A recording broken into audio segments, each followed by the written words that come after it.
Let me get a couple of calls here. Mike Church will be joining us in the next hour to talk about the Wish Upon a Star sweepstakes and all the insanity that we're going to bring to your life if you win.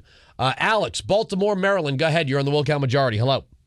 Hey, how you doing? Thanks for taking my call. Yes, sir. Okay, you played the Kennedy clip and the Reagan clip, and they do the economics of that makes sense, but I can tell you why it's not working, and it hasn't worked in the last 10 to 15 years. It's because of the free trade and the outsourcing. So in theory, yeah, jobs are created. Too bad they're all created in other countries. Now, that's it. That's why it's not working. So what do we do about that? Now, wait. Now, first of all, Bill Clinton was proudly the loudest voice for creating jobs in China back in the 90s. That's what I'm saying. Hold on a second. Hold on. How does the government taking money away from a company create a job in the United States?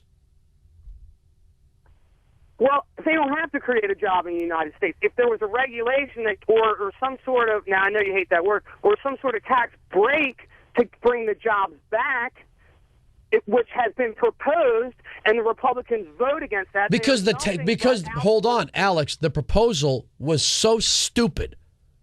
A $3,000 tax credit to create a $100,000 job. That was one of the proposals. You can look that up for yourself if you don't believe me. But even if you were talking about a $30,000 job, you're going to give a business $3,000 to buy $30,000 worth of labor it wasn't going to buy in the absence of the tax credit, which sets you at a $27,000 deficit. That makes no sense.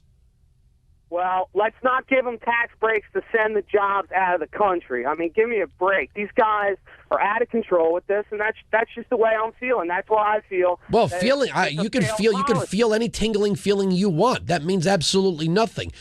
You know why Kennedy was giving that speech to the New York Economics Club?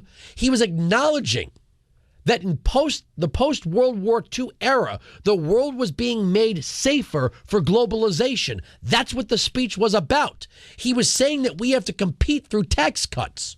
Well, then he was wrong if he was in the globalization of jobs, too. Whatever happened to... So Reagan's wrong, Kennedy's wrong. Oh, Reaganomics has failed. We're seeing the... No, Reaganomics has not failed. Reaganomics has not failed, sir. Alex, if Kennedy and Reagan were both wrong, who's right and who's made it work?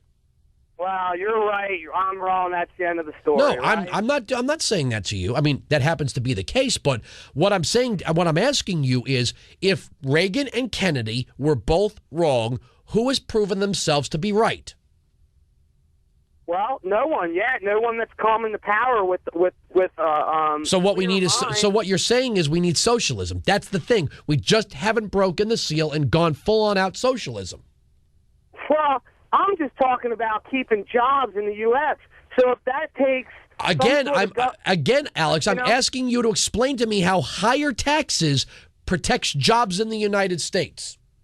Well, it doesn't. Okay, that's the point. But there is no but. There is no but. There is no but. We're talking about whether or not to raise taxes, and Jesse Jackson Jr. and other liberal Democrats are saying raise taxes to create jobs. You yourself just said raising taxes doesn't create jobs. Reagan said it. Kennedy said it. We're long past Democrats who sounded like Kennedy. Let's see, who do we have here?